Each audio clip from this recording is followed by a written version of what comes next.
मैं लोकतंत्र का अर्थ यह लगाता हूं जिसमें लोक प्रमुख है और तंत्र चलाने में जिनकी राय ली जाती है, जिनकी बात मानी जाती है, उसके बगैर कुछ काम होता नहीं है। ऐसा राज्य जिसमें लोक माने समाज, जनता, ये प्रमुख है,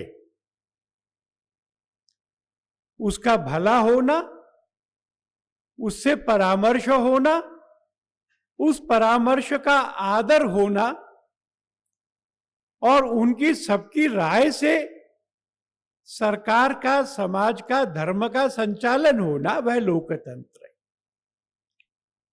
उसकी एक बिगड़ी हुई व्यवस्था है कि वोट डालकर तय करो। मैंने वोट डालकर तय करो को बिगड़ा हुआ इसलिए कहा कि जो शासक शासन में आते हैं, आमतौर पर उनको 30-35% वोट मिला होता है। पर आज हम चर्चा करेंगे राम और लोकतंत्र की। मैं किष्किंधा कांड का एक छोटा सा प्रसंग देख रहा था। वर्षा ऋतु बीत गई, सीता जी की खोज का समय आ गया। सुग्रीव जी ने वानरों को बुलाया, बड़ी संख्या में वानर आ गए। कितने आ गए? तो मानस में है कि शंकर जी ने कहा इतनी बड़ी संख्या में आ गए कि इनकी गिनती करना ये एक मूर्खतापूर्ण प्रयत्न होगा। उन्हीं का शब्द है। अब इतनी अगाध सेना, वो सब लोग आकर राम जी से मिले, राम जी को प्रणाम किया। और राम जी ने क्या किया? राम जी ने उनकी कुशल क्षेम पूछी। कितने लोगों से पूछी? तो तुलसीदास जी ने लिखा है, अस कपि एक न सेना माही, राम कुशल जेहि पूछी नाही। इतनी विराट सेना जिसको गिनना भी असंभव है, उसमें एक भी कपि ऐसे नहीं थे जिनसे अलग से सीधे मिलकर राम ने उनकी कुशल क्षेम न पूछ लियो। ये था राम का संपूर्ण समाज पर प्रेम होना। और हम अगर देखेंगे राम और रावण के व्यवहार का अंतर, तो हम दो चीजों का अंतर ध्यान में आएगा। राम हर मौके पर परामर्श करते, परामर्श का सम्मान करते। अगर उनकी सहमति नहीं होती तो चर्चा करके सहमति बनाते। केवल एक उदाहरण, वानरों ने सुग्रीव जी को बताया और सुग्रीव जी ने राम जी को बताया कि रावण का भाई विभीषण आकाश मार्ग से हमारे शिविर में आ रहा है। राम जी ने सुग्रीव जी से पूछा, अच्छा तो बताइए क्या करना चाहिए? राम जी ने पूछा, सुग्रीव जी ने राय दी। राक्षस मायावी होते, उनका विश्वास नहीं किया जा सकता, इसलिए हाथ पैर बंधवा कर बंदी बना के डालना चाहिए। ऐसी राय आ गई। हनुमान जी भी विराजमान थे। राम जी ने कहा, सखा तुमने अच्छी राय दी है, पर मेरे बारे में तो कहा जाता है कि जो मेरी शरण में आता है मैं आदर से उसको लेता हूं। यह नहीं कहा कि कितना फूलिश सुझाव है, कितना इडियोटिक या मूर्खतापूर्ण सुझाव है, इतना बड़ा एलाय आ रहा है हम उसको छोड़ देंगे ना। सखा नीति तुम नीक बुझाई, अच्छा बताया है, पर दूसरे पक्ष का भी विचार करो। दूसरे पक्ष का विचार हो गया और सब लोगों की सहमति हो गई। उनका स्वागत करो, सम्मान से लाओ, शिला पर बिठाओ, समुद्र का पानी अंजुलि में लो, उनके माथे पर राज तिलक करके उनको लंकाधिपति घोषित कर दो। पर राम ने चर्चा की थी। जब समुद्र के किनारे पहुंचे थे और बड़ा जलधि सामने था, इसको कैसे पार करें, सलाह मांगी। विभीषण जी ने कहा, आपके कुलगुरु हैं समुद्र, प्रार्थना करिए, निवेदन करिए। लक्ष्मण जी को क्रोध आ गया। उन्होंने कहा कि यह प्रार्थना निवेदन तो कमजोर लोग करते हैं, हाथ में धनुष बांध लीजिए, सुखा दीजिए। अब दो राय आ गई, किसको मानना चाहिए?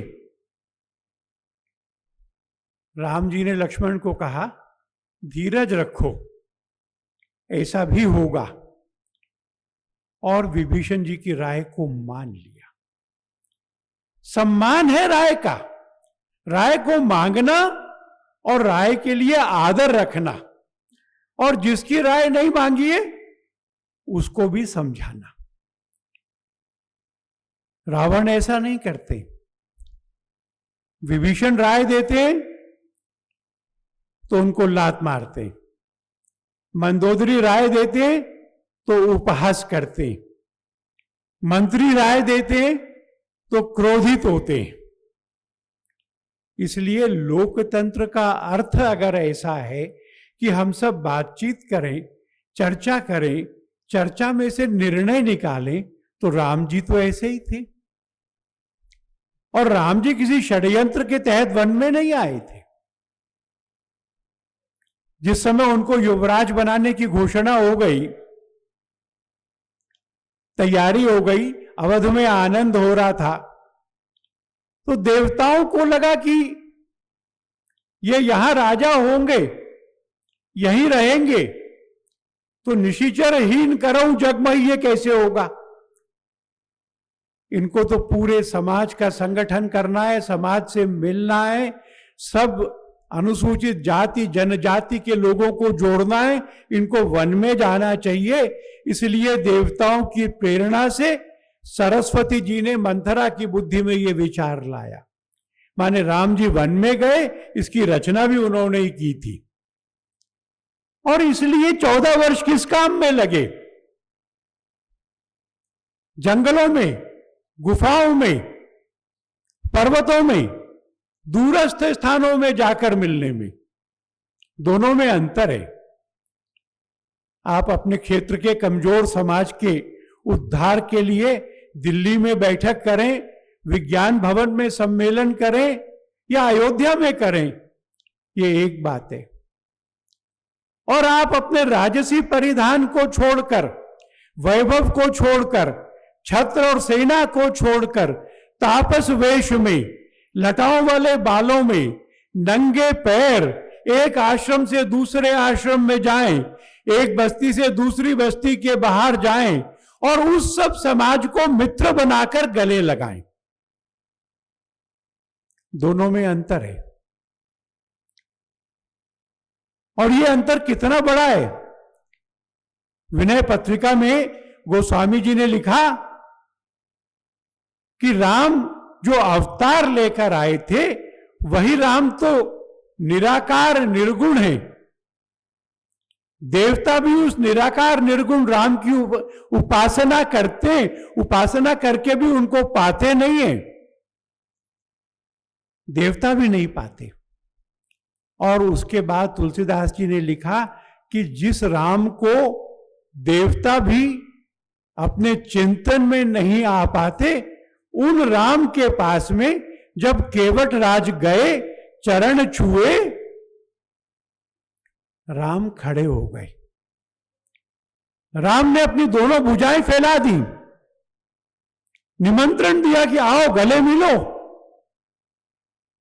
मानस में केवट ने लिखा, कहा बहुत अधम जाति का हूं,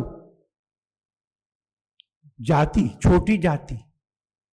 राम ने उत्तर दिया, मैं जातियों में छोटा बड़ा नहीं मानता, मैं प्रेम का रिश्ता मानता हूं।